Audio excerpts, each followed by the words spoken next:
事吧？没事。哇，这好像不是打我们的。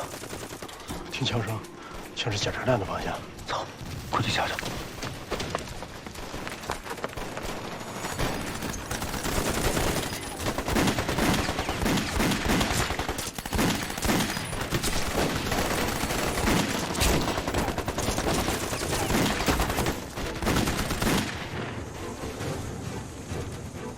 这是哪支队伍呀？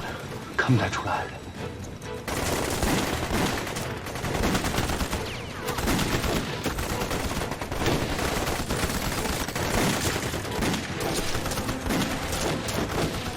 这架势，一个也跑不了。这大白天的，怎么硬闯敌人的封锁线呢？一定是以为检查站人少，就想闯一闯。没想到暗处有这么多敌人。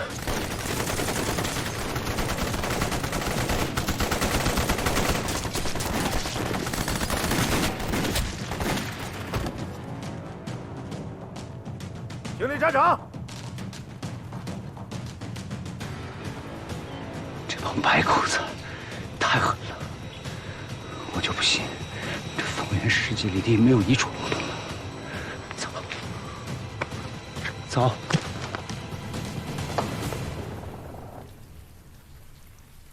何任官，您这步棋真是太妙了，我这个漏洞实在是太大了。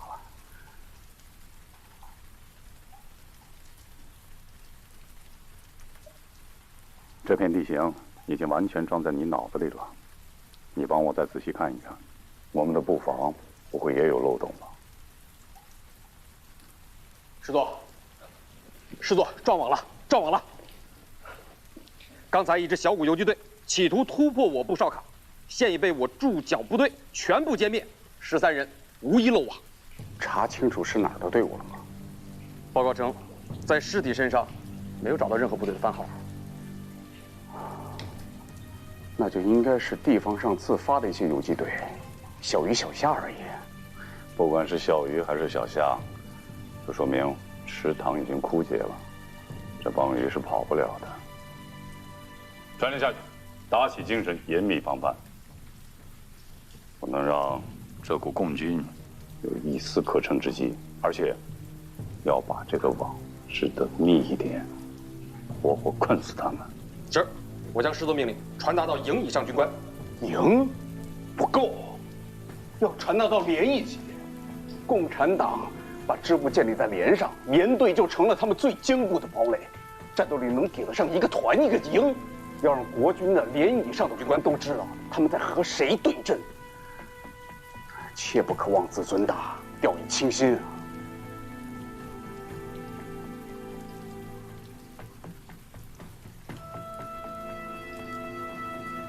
何长官，我失态了，就按朱兄说的办，立即。是。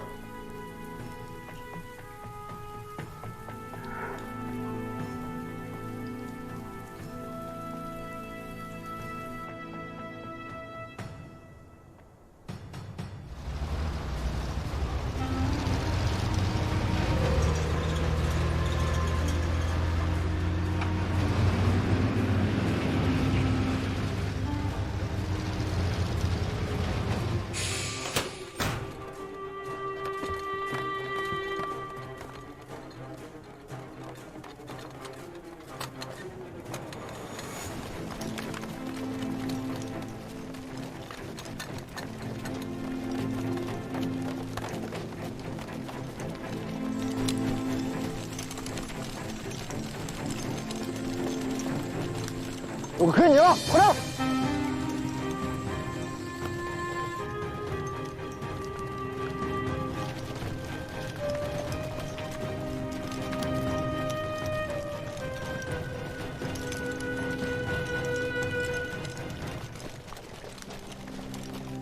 同志们，今天想跟大家商量的第一件事是，我们营部决定在这儿安营扎寨。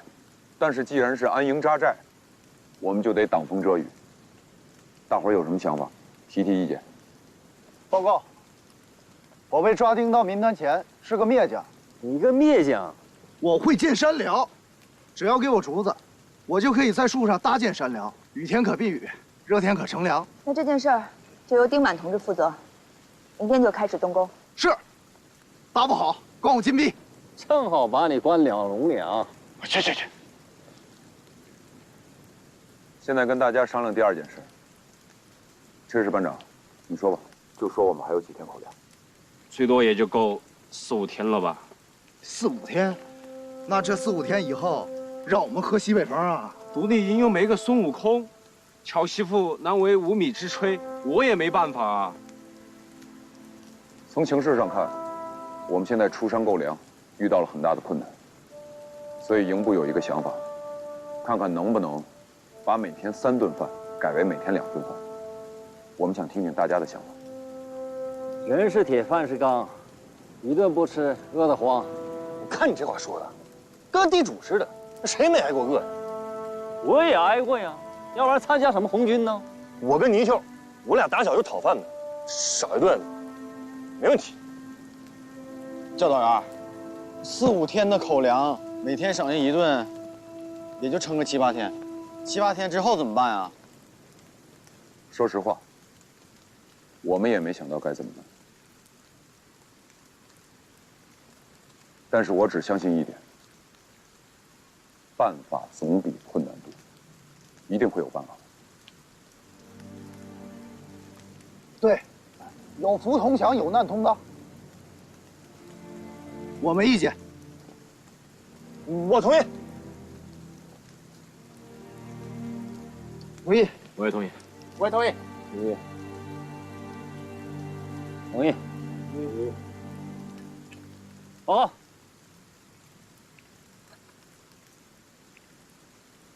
3大纪律8项注意，我已经背熟了，只不过我觉悟晚了点。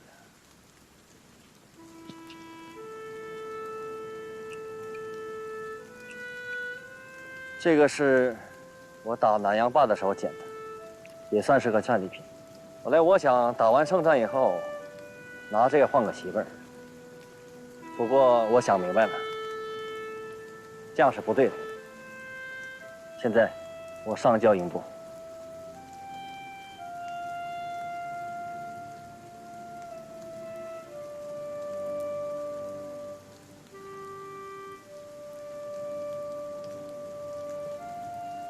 我们给牛三同志鼓个掌。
你去后门，我走前门。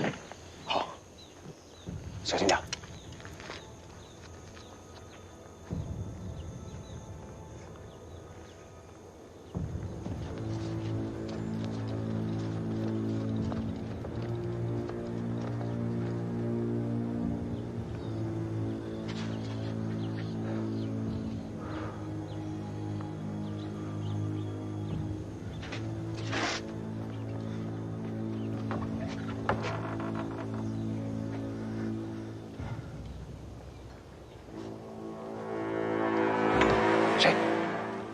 别紧张，早没人了。这一看就慌了很久了。看来也是被国民党调到山外去了。对，算他们运气好，我早就饿得走不动路了。快吃吧，要是能温一下就好了。这从哪儿来的？我在屋里边捡的。不行，这说不定是人家留下的口粮呢。早没人了，这都荒了多久了？赶紧吃吧，吃完还得赶路呢。真甜。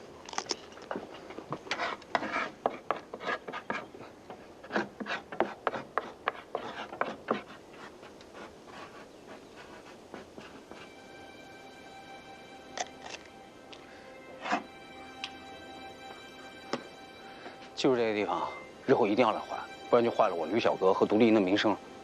是。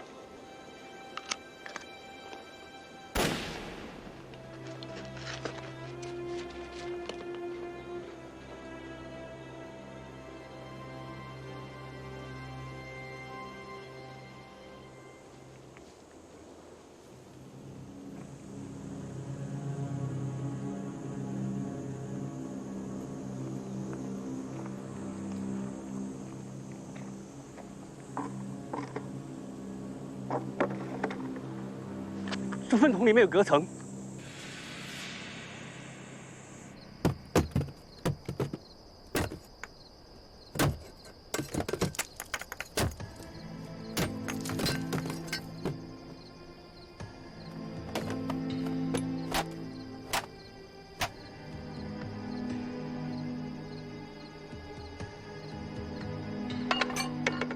谁让你们打死他的？谁让你打死他的？你知不知道你们掐断了一条最有价值的线索？那个挑粪的人，眼看就要逃跑了，我实在是没有办法，才开枪击毙了他。真是大开眼界呀！不是主兄提醒，谁会想到他们有这样的奇思妙想？何长官，您一定要下一道严令，再不允许出现这样的情况，一定要留活口，这样我们就知道他们和共产党游击队在哪儿接头，以此来找着共产党游击队的巢穴。马上传令各部，为令这严办。是。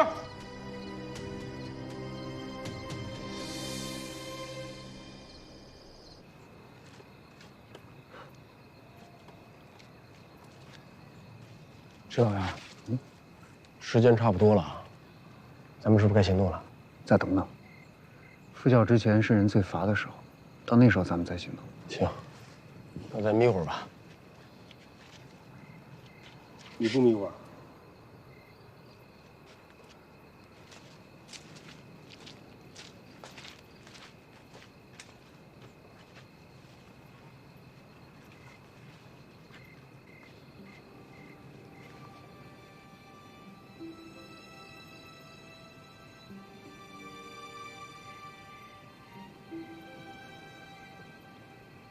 这几个月来，你把我当妹子，我把你当亲哥，可是现在你要走了，我才知道，其实你已经住进我心里了。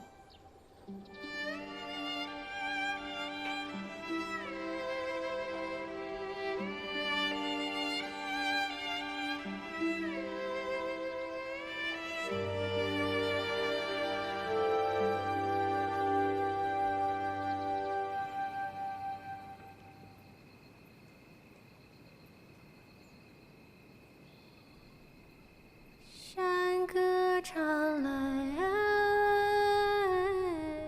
故人心落。革命就是救穷人喽，唱出几多英雄汉来。问清楚了吗？那个什么红军家属，到底是不是认错人了？是的，是的。当时天下着雨，我们刚击毙那个红军情报员，屋子里突然有一个姑娘，就喊着什么歌，就扑了出来。道哥，道哥！可一见呢，被打死的红军情报员表情就变了。我想，当时那个姑娘喊着什么歌，就算认错人，也是个亲共分子，就把她抓了起来。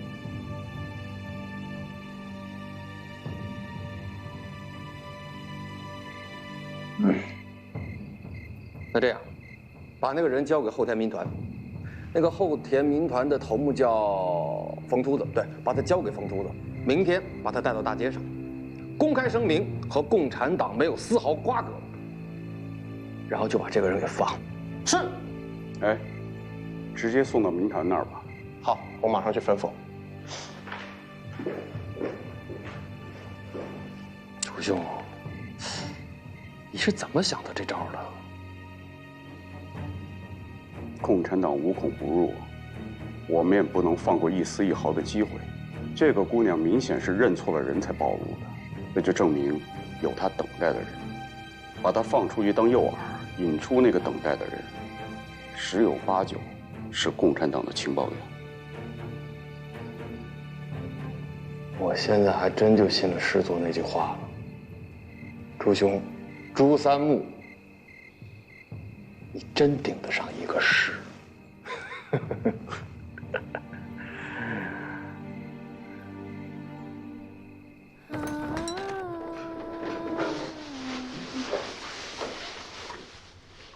你出来。挺漂亮的，才多大你就活腻了？唱歌犯什么罪？犯什么罪不关我的事儿，跟我走。好，出来。走。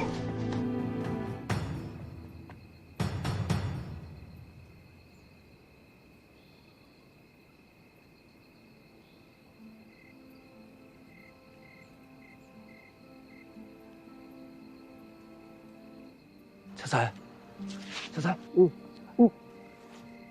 什么时候了？天快亮了，走。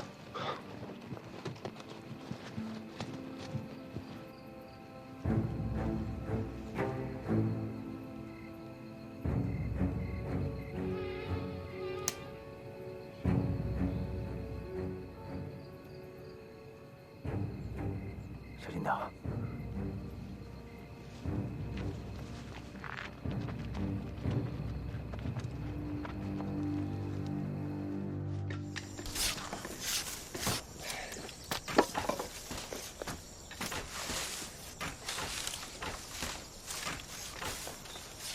洪大头，你脑袋是木头做的。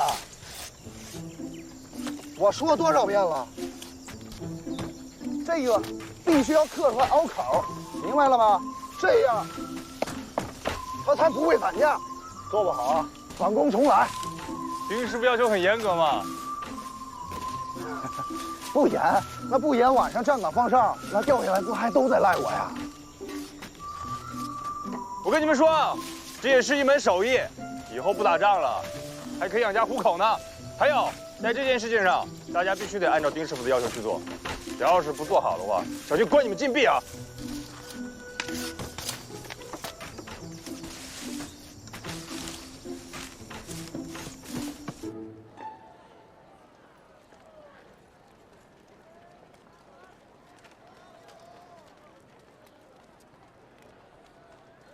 遇上巡逻队了，怎么办？等会儿。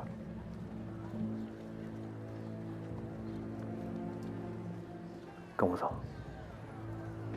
老伯，我帮你来，别停，继续往前。你们是从山上下来的吧？我不告发你们，可别连累了我呀。走。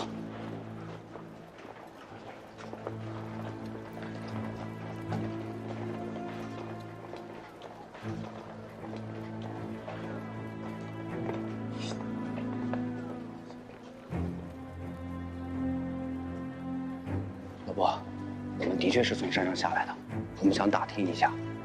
哎，可别害我们呐！要是被他们发现了，我们一家不要紧。现在是10户连坐呀，求你们快走吧，快走吧。是老伯。对了，别进镇子，陌生人进镇子，他们会发现的啊！快走吧。谢谢老伯。怎么办？走。你回去告诉那个老娘们儿，让她别得寸进尺，逼急了我就翻桌子，鱼死网破我也不怕。老弟，都乡里乡亲的，对吧？你好，他好，大家都好，多好啊！真要掀桌子，掀得闹好啊！关键他锦梅又不在我手上，你让我怎么捞他去啊？他没捞着，我自己折里头了。老大，哎呀，老大，来人了！长官，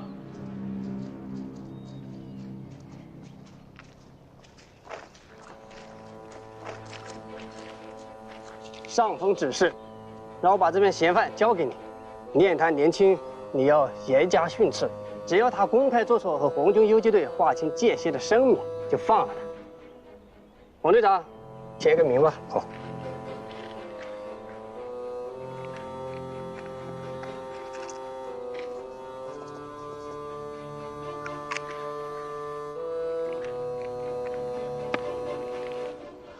走，金梅，你受苦了啊！你过来，出去！不是，走，走吧，走！哎呀呀，走！走，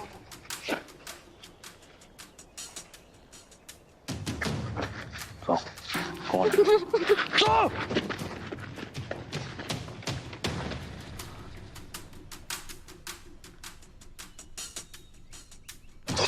我告诉你，要不是上峰有命令，老子一下子就能把你给掐死。你有资格称老子吗？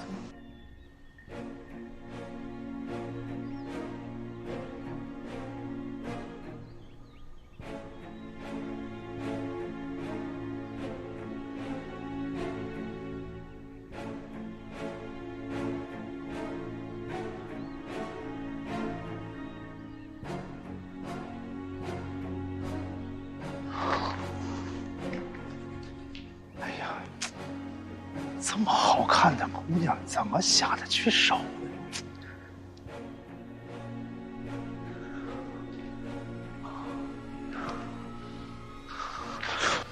我答应你。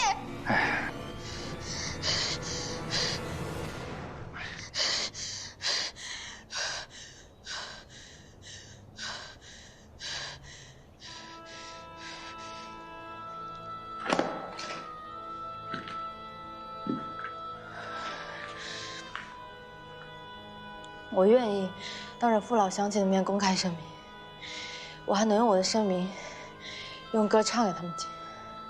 你这弯转的有点挺快了呀，啊？你怎么突然就愿意发声明跟共产党划清界限了呢？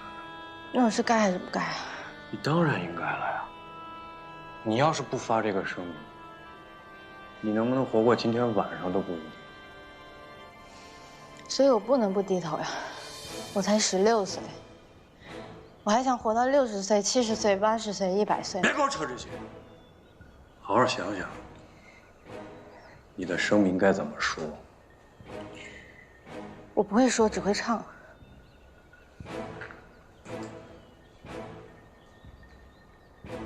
那你就好好的给我唱，别唱跑调。放心吧，唱歌我可在10里8乡还算有点名气的，绝对不会给你唱跑调的。不信一会儿上来接你，一听就知道。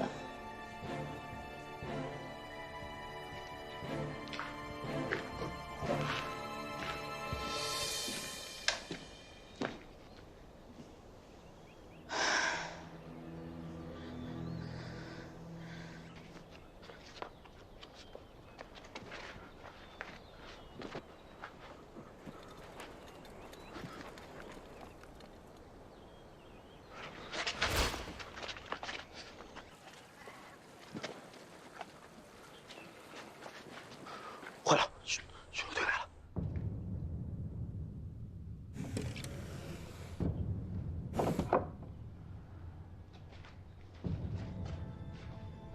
来，走。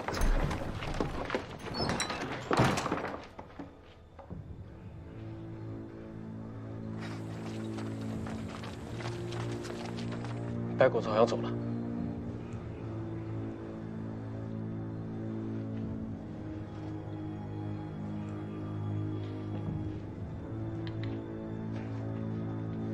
谁？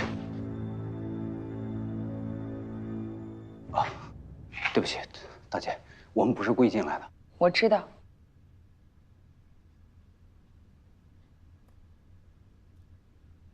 你们是红军？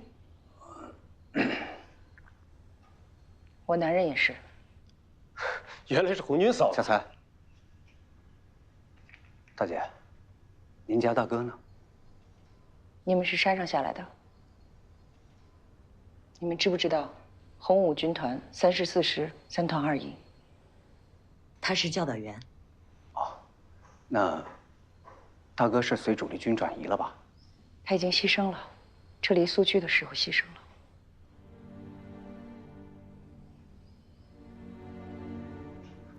大嫂，我们俩是闽西独立营的侦察员，向大嫂致敬，敬礼。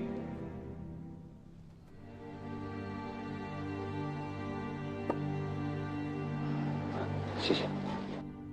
你们是怎么到镇子里来的？现在查得可严了。可不是嘛，我们俩走了整整2天的时间，好不容易找到一空隙钻进来，好在是巧了，这一进来找到了嫂子你。我姓胡，以后跟我叫胡嫂就行了。胡嫂，胡嫂，哎，山里的情况不好吧？出不来也进不去，得不到任何有用的情报，更不要说什么敌对斗争的事儿了。粮食和盐还有吗？早就断粮了，好多同志吃不上盐，现在腿都是浮肿的，一戳一个坑。同志们一天只够吃1顿饭呢。国民党这么干，就是想围困死你们。现在连个苍蝇都不放过，我们想上去送点东西，也是干着急使不上劲儿。胡嫂，这个镇子上面还有我们的人吗？我也不是这儿的人，这不是被他们赶到这儿来的吗？现在实行保甲制、连坐法，大白天的都没人敢开门，谁敢跟谁联系啊？看来想办法找到山外的党组织，重新建立起山里山外的联络，不太容易。走，我带你刮刮痧去啊！走，给你刮刮痧啊！哎呀，好，走。不行，觉着劲儿疼。哎，是，别着急，刮了就好了。干什么去啊？哎呦，冯队长，这不，西队嫂病了，我带她去看看病去。镇东头新来的那个胡摸妹子啊，有手绝活，哪头疼哪不舒服，一刮痧就能刮好了。我带她去刮刮痧去。夜里不许走家串户，你不知道吗？回去。这样，我出去一下，那有点吃的，你们俩填填肚子，别出声啊，我把门锁了。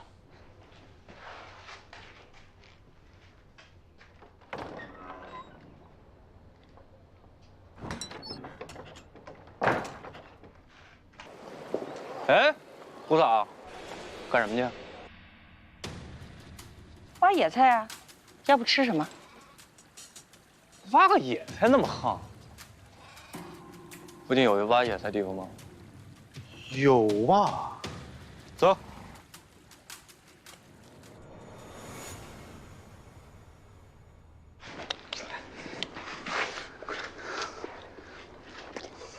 那我们就这么决定了。由你们3位连长各负责一个方向，由自己的连队派出去介绍，但是要注意，哨位要离营地2里之外，万一有什么情况的话，要给队伍有足够的时间撤退。明白。那你们回各自连队安排吧。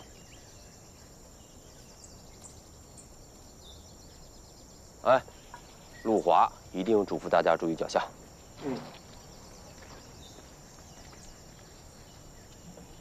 我是教导员，你是我的副手，亏你是一个老党员，你这点组织性、纪律性没有，你跟我成对台戏啊！我知道你是正的，我是副的，但我不能放弃我的原则。这是你应该坚持的原则吗？当然是。好，丽珍，你这一票我不在乎了啊，但是我绝不改变。你给我站住！你不要想干什么就干什么，你忘了你身上还有责任了吗？我没有想干什么就干什么，是我必须要这么干。小哥和家财不是已经下山了吗？你为什么非要亲自去冒这个险？你是这个队伍的主心骨，山下敌人封锁这么严密，我问你，如果你出了事儿，我们队伍怎么办？但是你知道吗？如果我不这么干的话，咱们这支队伍好不了几天了。我昨天想了一宿，你知道吗？有2件事我必须干。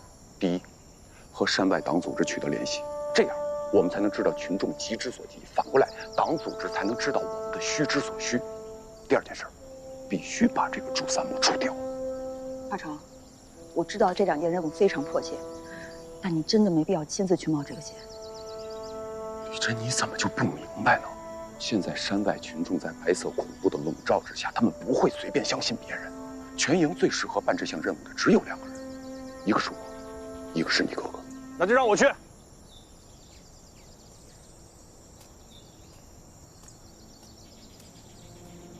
你一直在那儿偷听啊？什么叫偷听啊？风刮进我耳朵里，我有什么办法？就这么定了，你守家，我去。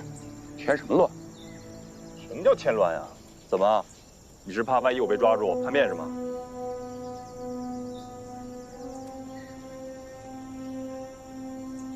不是，你什么态度？你对我还真不放心是吗？宇春同志，发表态度，是不是我去别的更合适？这件事情我们一定要谨慎，我建议开个党员会。党员会不用开了，行动取消。啊？什么意思啊？什么叫行动取消？听不见啊？行动取消。李化成，我小哥和佳佳回来之前，你也别急着下山。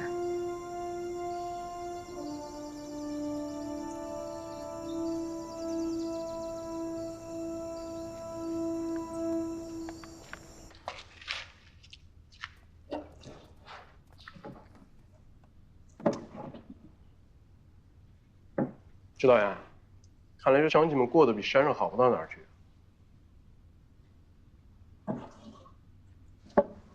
咱们还是把胡草留着吧。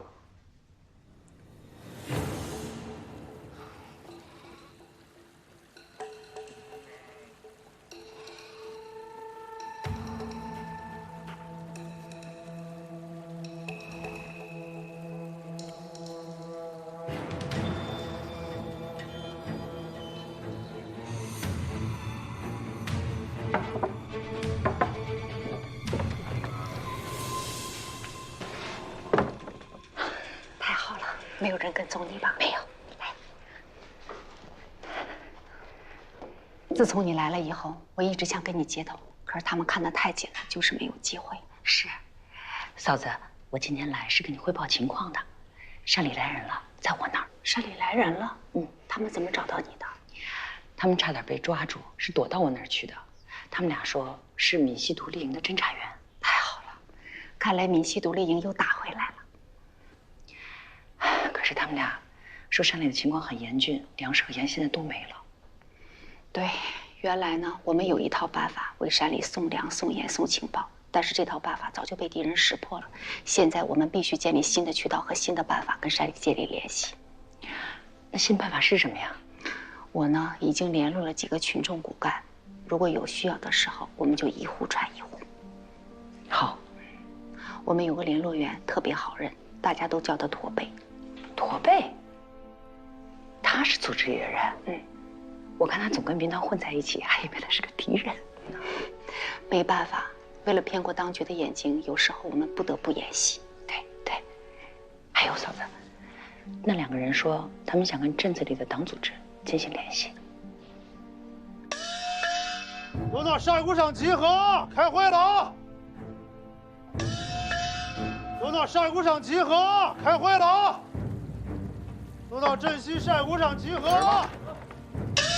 集合了，快点走，快点走，快点走，磨蹭什么？都到晒谷场集合，镇西晒谷场。都到晒谷场集合，开会了啊！都到晒谷场集合，快点！哎，都抓紧了！还有人没有？磨蹭什么？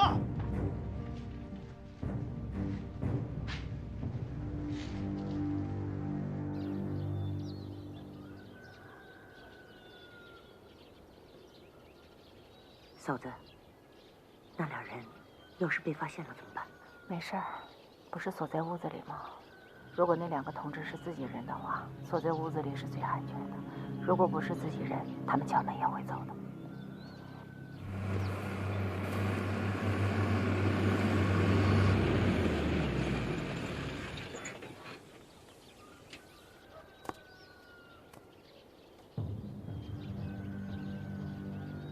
徐大嫂，楚参谋叛变了。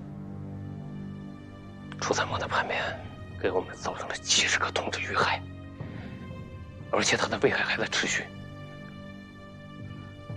特委向全体同志发出了命令，任何组织和个人一旦有机会，除掉他。是。乡亲们，乡亲们，当局推行的绥靖政策，给大家带来不便了，但是这只是暂时的，很快就会过去。现在新政已初见成效，天下太平了，共产党已基本被肃清了。当局也想让大家过上安逸无忧的好日子，可还有少数的漏网之鱼，还在兴风作浪。不消除他们，大家就没法过上太平的好日子。我在这里呀，诚恳地忠告大家，只有和政府站在一起，才是唯一的出路。像只疯狗在乱叫。小才，你看看有没有后门？早看过了，没有后门。要不咱把门给撬了吧？不行，我们要是这么走出去，容易让胡草引起误会，好不容易牵的线头就断了，不行。石导员，那就一直这么耗着呀？再等等吧。何司令长官，让我给大家宣布一条新政：不管你以前是否通共、亲共，甚至于你现在还有亲人在红军游击队里和政府对抗，只要是认清形势，公开声明，改变立场，和共产党划清界限，当局一概既往不咎。对于提供线索者，重赏大洋20块。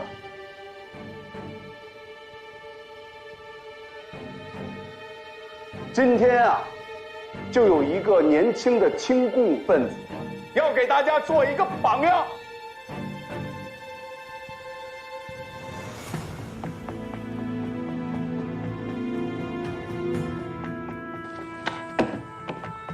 通过政府的挽救，他幡然悔悟，主动要求在今天的大会上公开的发表声明，向政府忏悔。我们大家欢迎他。鼓掌。想好怎么说了吗？我不会说，只会唱。我会把我的心里话唱出来的。那就好好唱。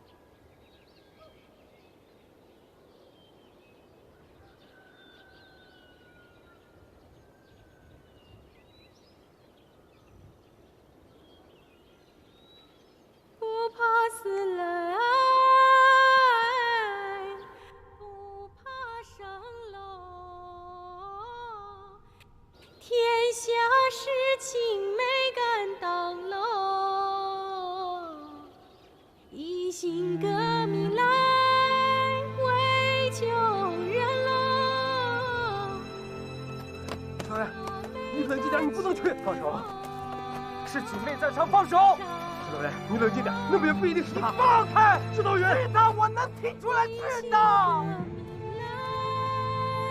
为求人了，阿妹干。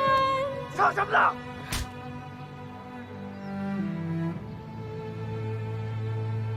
鸡妹啊，你怎么？指导员，还唱什么？唱。唱，这下已经饱了的，真着急。我够了，走，别唱了，走。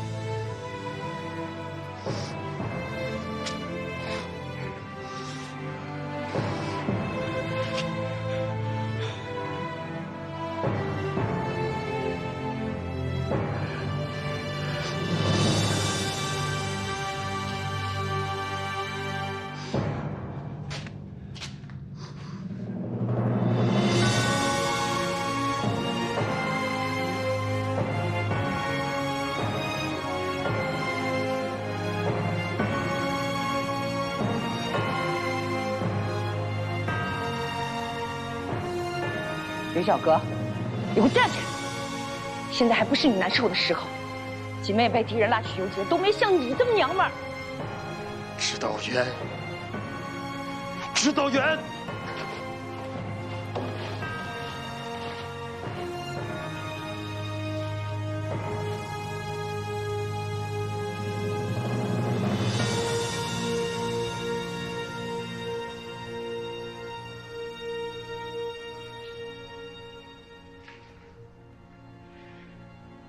我知道你大哥牺牲的时候，我都想跟着他去了，但是我不能这么做，我的命不能白白就这么没了。我要为我男人报仇，我要为千千万万牺牲的同志们报仇。就你这样，你怎么救锦妹？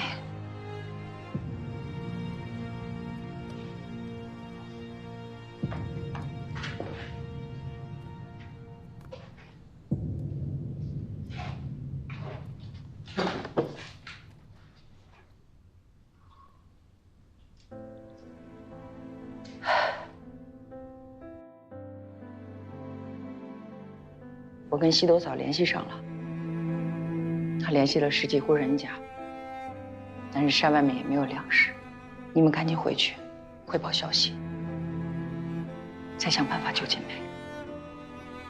好，我想办法。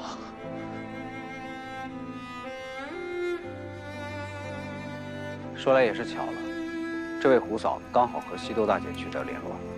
西斗大姐前段时间得到了上级的秘密指示，要求她无论如何也要与山区的部队取得联系。但是敌人的封锁太紧，困难之大，山外的情况比我们预想的还要糟糕。